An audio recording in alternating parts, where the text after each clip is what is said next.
You stand at the edge of a truth few dare to confront. The weakness you have carried like a banner across your chest is nothing but smoke and mirrors.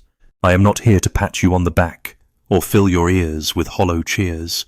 I am here to tear down the mirage you have built around yourself until the walls of false comfort crash in on you. Beneath that rubble lies the real you, untamed, unbroken, waiting to be unleashed.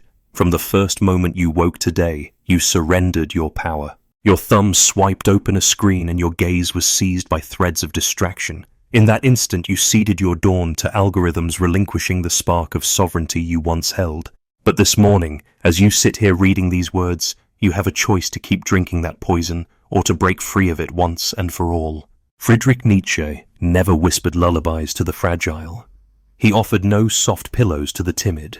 He wrote with a blade forged in relentless honesty, and he expected his readers to bleed. He believed that life's violence was not something to be flinched from, but to be met with eyes wide open. He wrote for those who understood there would be no cavalry arriving on the horizon, only the roar of their own will. So let us begin by redefining what weakness truly is. You have been told weakness is tears, small stature, lack of discipline. You have been taught to equate sensitivity with fragility, but Nietzsche would have laughed at such a trivialization. Weakness is not emotional expression. Weakness is emotional submission. It is the choice to hand over your authority to the next voice that offers approval. It is seeking permission where none is needed. It is outsourcing your validation to people who barely comprehend themselves. Weakness is calling laziness self-care and fear humility. It is settling for a counterfeit peace rather than demanding the unvarnished truth. It is reciting narratives of incompetence until they become the only scripts you believe you can perform. And if you have ever paused before speaking because you craved acceptance more than honesty, you have already bowed to weakness. Now consider the society that sculpted these illusions. Schools instructed you to obey. Culture rewarded conformity. Media packaged helplessness as awareness. Even those who claim to love you often benefit from your timidity, because a person who stays small is far easier to steer. They applaud your self-sacrifice, endorse your silence, commend your restraint.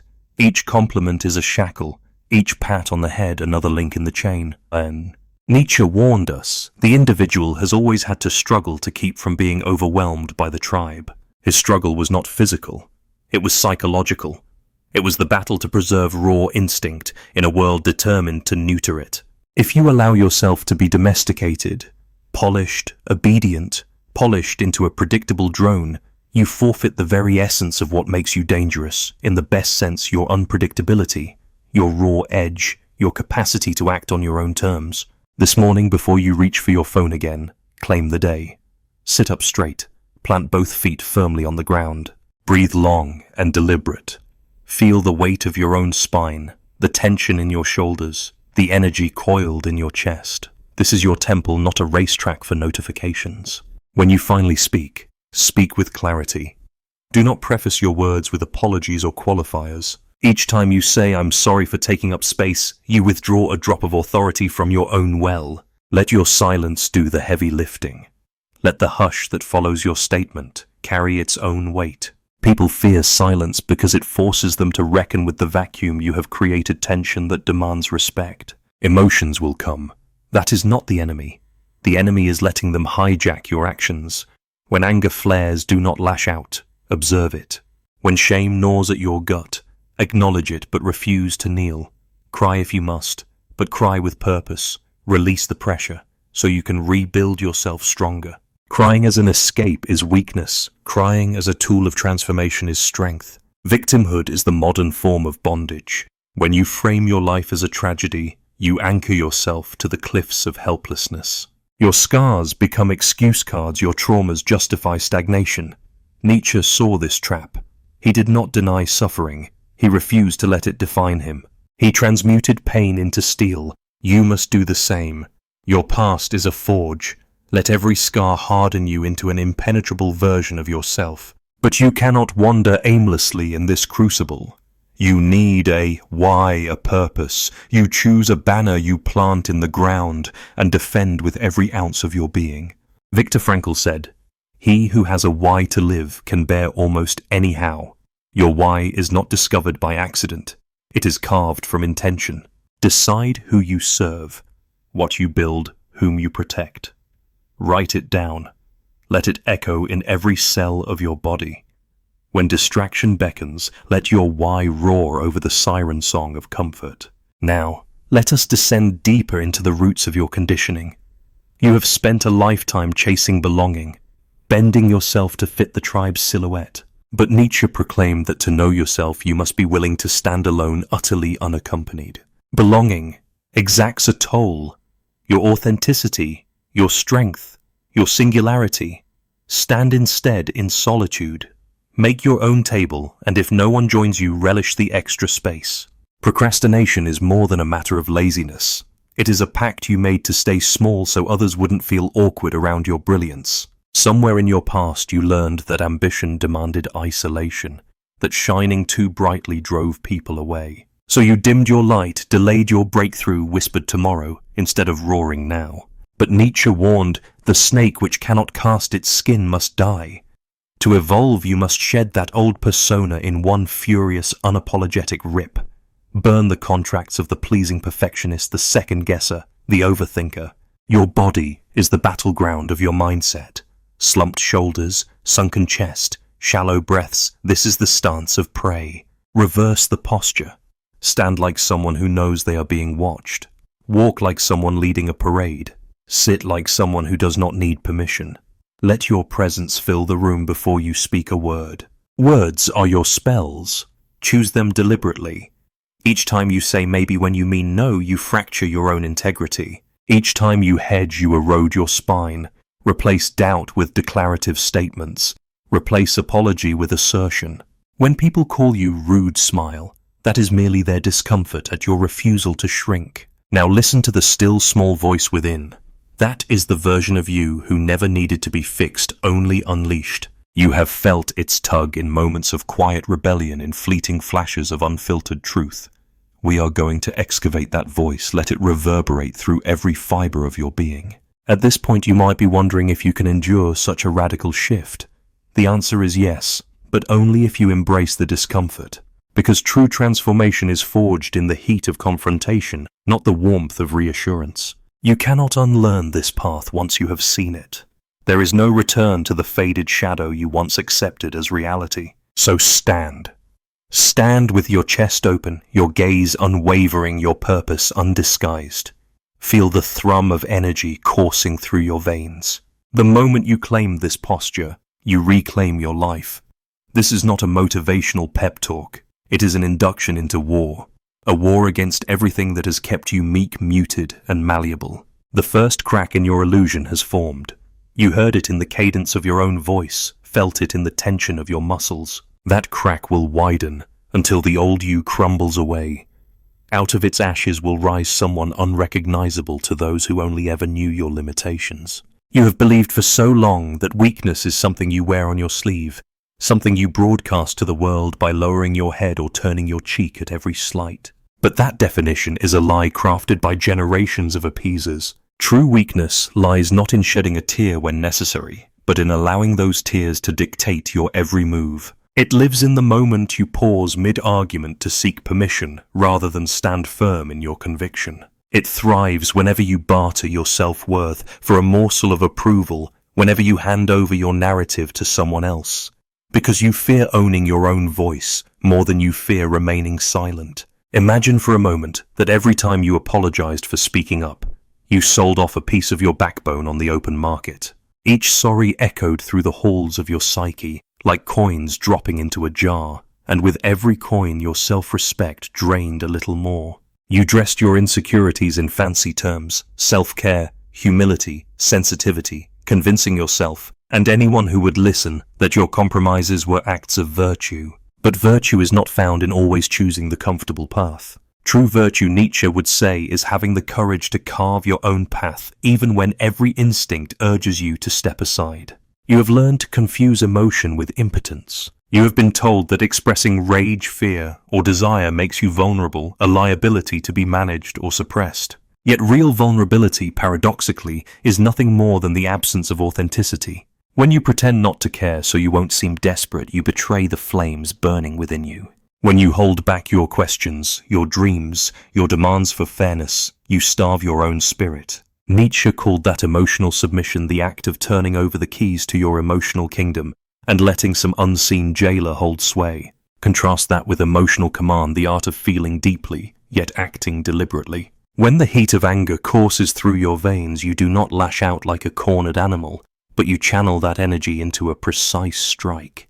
When sorrow crashes over you like a tide, you ride its crest long enough to glean its lesson, then you paddle back to shore with newfound clarity. In command, emotions are your allies, not your masters. This world has been engineered to dull your edge. From the moment you entered a classroom, you were taught to recite answers rather than question premises. You were graded for compliance, not for curiosity. Culture then stamped you with an invisible seal, demanding conformity dress, like your peers speak, like your elders behave, like the consensus. And media fed you a perpetual diet of distraction, colorful headlines, and outrage cycles, designed to keep you emotionally flabby, incapable of sustained focus. Even your friends and family sometimes participate in this quiet sabotage, praising your patience when they should challenge your passivity, rewarding your selflessness when they ought to question your silence. Yet Nietzsche observed that the individual must continually wrestle the tribe to retain his essence. He did not mean some abstract struggle against a nameless crowd. He meant each moment you choose authenticity over approval, you separate yourself from the collective trance. Each time you refuse to censor your instincts, you stand in stark relief against the homogeneous blur of people-pleasers. You become dangerous, not in the sense of unleashing wanton chaos, but in the sense of living with such uncompromised integrity that the world around you must take notice. So let us dissect the modern conditioning that has taught you to mistake weakness for kindness. You were applauded for deferring to other opinions, praised for smoothing over friction, lauded for swallowing your pride rather than raising your voice. Each pat on the back, each good job for doing the right thing was a subtle bribe. Stay small, and you will be rewarded. Under that regimen, you gradually hollowed yourself out, replacing convictions with polite gestures.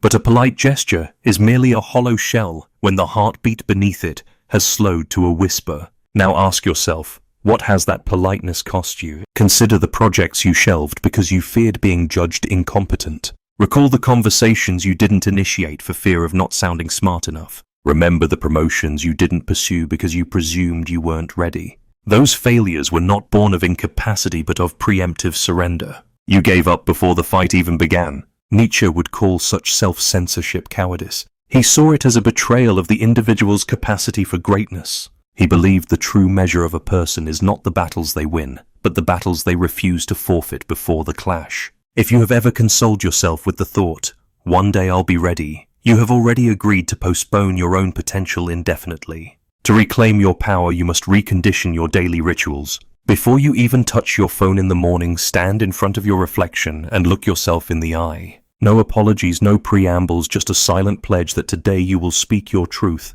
Feel the impulse to scroll away, to distract yourself with the lives of others, and instead harness that urge as proof of the strength lying dormant within you. When you open your mouth, let your words be not negotiated but decrees clear, unfiltered, unqualified. Let your silence do the lifting when you choose not to speak. Silence is more than the absence of noise. It is a strategic withdrawal that forces onlookers to lean in to fill the void you create.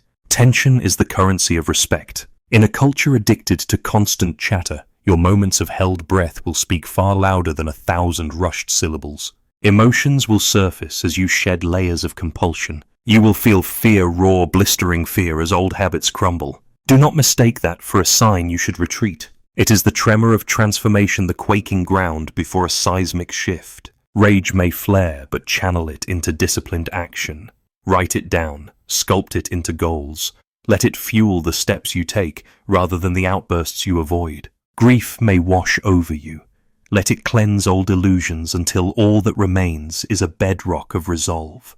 Now, amid this internal upheaval, you must cast aside the vestiges of victimhood. The tales of your suffering are not badges of honor, but ball and chains that leave you shackled to the past. You do not rise by circulating stories of trauma. You rise by forging those very wounds into armor. Your scars are not trophies for pity, but proof of your ability to endure. Let them gleam in the sun of your confidence, a testament to every trial you have transmuted into strength. At the center of this crucible sits your why, that chosen purpose that eclipses every distraction.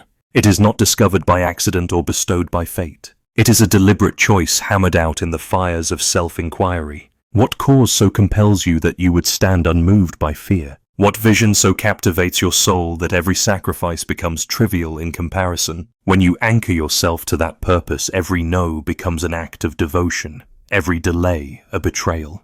Hold that purpose before you like a banner.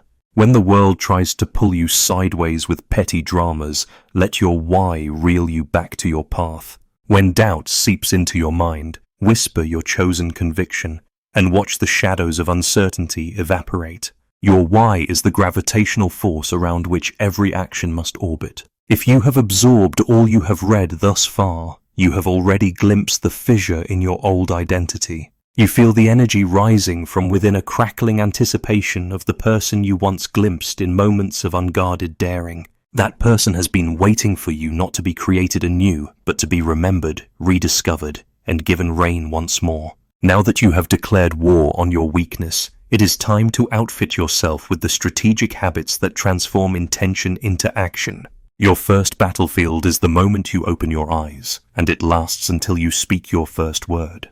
Instead of surrendering to the buzzing trance of notifications rise into your body, feel the gravity pulling you into your feet. Before you touch a device, plant both hands on the edge of your mattress and push yourself upright with deliberate force. Do not slump. Do not hesitate. Let the motion itself remind you that each day is a conquest, not a continuation of yesterday's excuses. As you stand, take a moment to scan your posture. Roll your shoulders back so your chest can expand like a drawn bow. Lift your chin until the horizon meets the line of your vision. Breathe in deeply, filling your lungs until your ribcage widens, and hold that breath long enough to feel the electricity in your veins. Exhale with a controlled hiss, visualizing the remnants of self-doubt dispersing into the air. Repeat this cycle 3 times.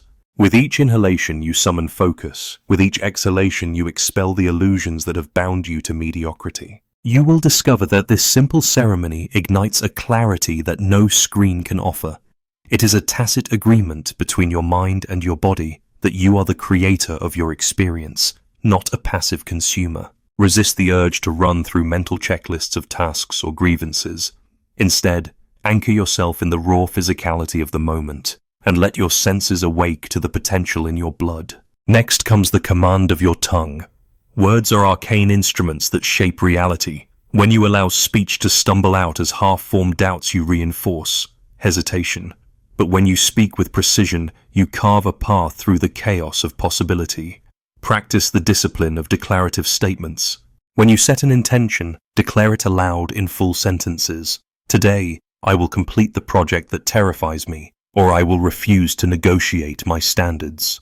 Feel the muscles of your throat tighten as you speak truth without qualifiers. Do not append maybe, I think, or if that's okay. These diminutives sabotage your force field before you even begin to engage. Silence is equally potent. In moments when words fail, you resist the urge to fill the void. Let the quiet stand like a sentinel between you and the world's clamor. People are unaccustomed to prolonged stillness. They will lean in, waiting for you to break it. That pause is your opportunity to recalibrate their expectations. They will ascribe power to your restraint, even if they cannot name the source of their awe. Emotional discipline is the third pillar of your tactical initiation. The difference between real warriors and fledglings is not the absence of emotion, but the mastery of it. When frustration flares, do not react with impulse. Instead, interrogate the source of your agitation. Ask yourself what lesson is concealed beneath the heat. Journal one line before you act. I feel anger because whack. I will channel it by quack. Commit these words to paper with the same ferocity you might carve them onto a stone altar. Then act with purpose, guided by the insight you uncovered. If you encounter fear, recognize it as a signal of growth. Fear means you are standing at the edge of your comfort zone, exactly where you must be. Name the fear quietly in your mind. I am afraid that I will fail in front of others. Then pivot. But I am more afraid of the regret I will feel if I do not try. That simple reframing transforms fear from an anchor into a gale wind at your back. Your morning routine extends beyond physical gestures and mental rehearsals. It must also infiltrate the way you consume information. For the first hour, choose to read or listen to something that fortifies your intellect rather than numbs it. Avoid news cycles and social updates. Instead, immerse yourself in a passage of philosophy that challenges your assumptions or a technical manual that expands your skill set. Annotate vigorously, underlining sentences that crack open a new perspective. This is akin to sharpening your blade before the battle, ensuring your mind is honed for decisive engagement. But no ritual is worthwhile unless cemented by consistency. Track your rituals with a simple log. At night, review whether you honored your commitments to posture, breath, speech, silence, emotional analysis, and learning. Confront any lapse without judgment, and reaffirm your pledge for the following day.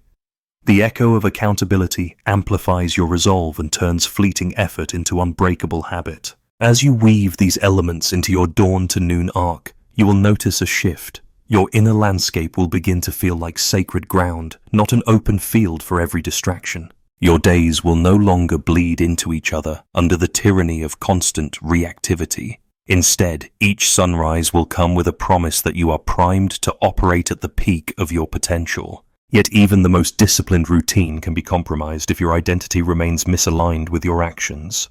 That is why you must ritualize a final act, a morning mantra that crystallizes your highest standards. Speak it aloud while looking into your own eyes. I choose courage over comfort. I choose truth over approval. I choose presence over distraction. Let the cadence of those words sync with the pulse throbbing at your temples. This is not a prayer. It is a command. It is the declaration that in your domain, softness holds no territory. By the time you step away from your mirror, you will be wearing armor crafted from intention. Each habit posture, breath speech, stillness, emotional command, focused learning, nightly accountability, and daily proclamation combines to form the fortress of your sovereignty. No one else can breach those walls unless you grant them entry. This phase of tactical initiation may sound grueling, but remember, every champion endures the discipline others avoid. The difference between those who dream of impact and those who leave footprints in history is the willingness to summon discomfort before dawn. If you can embrace this regimen for 30 consecutive days, you will look back and marvel at how much ground you have seized. And if doubts creep in, if that old voice whispers that you are too weak to sustain such rigor, remind yourself that voice is the echo of the life you used to live. It was forged by every excuse you ever uttered, every shortcut you ever took. You have already outgrown its limitations. Now it is time to crush those echoes so your own thunder may resound. Now that you have mastered the first skirmishes, claiming your mornings, sharpening your posture, ordering your words, commanding your emotions, you must confront the deepest lie you have ever embraced, the lie of victimhood. For too long you have treated your traumas as trophies, parading them before the world as justification for your inertia. You have rehearsed the story of your suffering so often that it carved grooves in your identity, transforming you into a perpetual refugee of your own past. But Nietzsche taught that suffering left unchecked becomes its own prison. The moment you identify as a victim, you voluntarily inhabit that cell. True freedom emerges only when you refuse to give your wounds center stage. You do not deny they exist. You acknowledge them with brutal honesty, but you no longer allow them to define your trajectory. When you speak of your past, let your voice carry the tone of a battle commander, recounting victories won, not an orphan lamenting losses endured. Transform the narrative of abandonment into a testament of resilience. Your scars are not credentials for pity. They are the emblems of your endurance. Let them glint in the sun of your unwavering gaze, reminders that each trial you survived strengthened the steel of your will. This shift demands a ruthless new framework. You must decide with unwavering clarity who you are and whom you serve. Your why is not a ribbon to be discovered at random. It is a steel rod you hammer out on the anvil of introspection. So lean into the discomfort of questioning your motivations. Ask yourself in the dead of night when all distractions have vanished, what cause stirs my blood so fiercely that I would stand alone against entire armies to defend it? What vision of my future burns with such intensity that every sacrifice feels trivial by comparison? When you find the answer, do not tuck it away in a dusty corner of your mind. Etch it into your heart. Make it the rhythm of your footsteps and the undercurrent of every decision. Once your purpose stands fully formed, let it operate as the gravestone for your old excuses. Whenever doubt whispers that you are defeated by fatigue, remind yourself of the goal you have chosen. When fear presses its thumb against your larynx, silencing your ambitions, shout your purpose into the void. Watch how the world around you recoils as though startled by your defiance. For nothing rouses the human spirit more than encountering someone who will not be deterred. Yet purpose alone is not enough. You must also renounce the unspoken agreements you made with comfort. You promised yourself you would wait until the timing felt perfect. You swore you would speak up only when you had rehearsed every possible outcome. You convinced yourself that postponement was prudence rather than cowardice. Now is the moment to tear up those contracts. Launch yourself into action without guarantee of success. Understand that regret is an acid that eats away at the soul far faster than failure ever could. Better to stumble forward toward your purpose than to stand motionless on the precipice of possibility. In abandoning victimhood, you also reclaim agency over your emotions. No longer will you let sorrow or rage trap you in the quicksand of past events. Instead, you will view these emotions as messengers, not jailers. When sorrow washes over you, allow it to pass through like a storm surge that leaves the shoreline cleaner in its aftermath. When anger ignites, channel its fire into corrective action, forging new pathways rather than incinerating bridges you might yet need. In every fluctuation of your inner weather, recognize that you govern the tides. By refusing to be blown off course, you demonstrate sovereignty over your own climate. This psychological liberation ripples outward into every sphere of your existence. Relationships that once thrived on your compliance will strain under the weight of your newfound integrity. Perhaps some will wither, perhaps others will evolve, but let that be their burden. You are no longer beholden to keep every connection alive at the expense of your authenticity. Your allegiance now lies first and foremost with your chosen purpose, second, with your own self-respect. Everything else must adapt or drift away. In the crucible of purpose, you also forge the capacity to endure hardship beyond measure. Nietzsche declared that he who has a why to live can bear almost any how. You will discover the truth of this aphorism when the world convulses around you, when projects collapse, when allies betray. When your body breaks, the clarity of your why will become a lodestar, guiding you through darkness. In that unyielding light, every obstacle becomes an ingredient in your metamorphosis rather than an impediment to your progress. Now stand before the metaphorical mirror and recite your purpose as though it were an oath of allegiance. Feel the resonance of each syllable. Let it roll through your veins like molten metal, hardening into the backbone of your destiny. When you can no longer speak those words without a spark in your eye, you will have fully severed the chains of your former self. You have dismantled the fortress of excuses, shed the old skin of acquiescence, and forged a purpose that outshouts every whisper of doubt. Now comes the final crucible, integrating your reborn self into a world that still clings to the comfort of the status quo. This is not a gentle descent. It is a re-entry into chaos, armed with unshakable conviction. First, recognize that authenticity is a lightning rod for resistance. As you step from the furnace of transformation, expect the world's defenses to flare in response. Your former allies, friends, family, colleagues may recoil at your new contours. They may accuse you of arrogance, of radicalism, or simply refuse to see you as you are. Stand firm. Their discomfort is not your betrayal. It is the echo of their own unchallenged illusions. Offer them neither cruelty nor appeasement. Speak your truth with calibrated force, then allow silence to puncture their defenses. Their reaction is their journey, not yours. Next, weaponize solitude as your shield and forge alike. Solitude is not the absence of others. It is the presence of unfiltered self. It is in these moments, walking alone, sitting in stillness, facing the void without flinching, that you refuel your core. Carve out daily intervals where no one else's agenda can breach your reverie. In that space, the mesh of external demands unravels, and you reacquaint yourself with the cadence of your own purpose. But do not mistake solitude for isolation. True power flows in calibrated connection. Seek tribes of equals, men and women, who do not demand your shrinking, but challenge your expansion. You may find them in fields you've never visited, among thinkers who speak in dialects of rigor and candor. Cultivate those alliances. Engage in dialogues that scorch away complacency. Align with people whose presence is a catalyst for your growth rather than a cradle for your comfort. Now let us address the habits that lurk beneath the surface, those hidden currents that can reroute your course if left unchecked. Examine your daily choices, the media you consume, the company you keep, the commitments you clutch like life rafts. Each one is a thread in the tapestry of your identity. Do they honor the man you have become? If a habit no longer serves your sovereignty, excise it without remorse. Replace binge scrolling with micro-acts of creation. A paragraph drafted, a call initiated, a problem solved. Gradually, the muscle memory of productivity will outpace the neural grooves of passive consumption.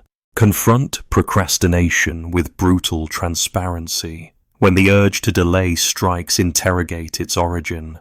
Are you clinging to the monstrous comfort of certainty, using later as a shield against exposure? Or are you strategically waiting for compounding insight? Distinguish between tactical pause and cowardly retreat. Then act.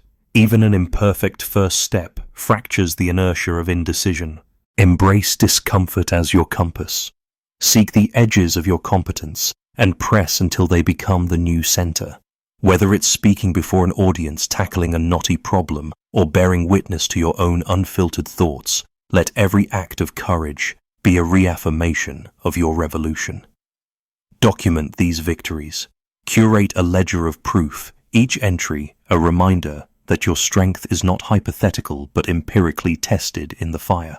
Remember that your body is the vessel of your mind's dominion. Maintain the discipline of posture and movement throughout the day. Stand like a warrior at every juncture, shoulders back, chest open, gaze forward. When adversity arrives, greet it not with contraction, but with the expansive confidence of someone who knows the weight they carry. Let no circumstance compress your spine. As twilight falls and the world silences itself, ritualize reflection. Review your day's skirmishes, where you advanced, where you wavered, where your purpose held fast, and where it faltered. Do not chastise yourself for missteps. Instead, mine them for clues. Each failure is a guidepost pointing to the next frontier of your evolution. Then recommit to tomorrow's battle, renew your oath, stoke the flames of your why, and prepare for the next dawn's assault on complacency. In these final pages, heed Nietzsche's closing summons to live dangerously. Not in heedless bravado, but in calculated audacity. To break with convention, to defy the gravitational pull of the pedestrian. To embrace the great weariness that accompanies genuine struggle, and to thrive within it. For life's highest gift is not comfort, but intensity, the raw, unmediated confrontation with one's own potential. You have stripped away the lies, you have faced the void, you have reclaimed your essence. Now carry that victory into every sphere of your existence. Build kingdoms of integrity, forge alliances of fire, and let your life become the living testament to a singular truth, that weakness was never your maker, but your mask, and that behind every mask lies a force capable of shaking the foundations of any world that underestimates it. Congratulations, the real work begins now.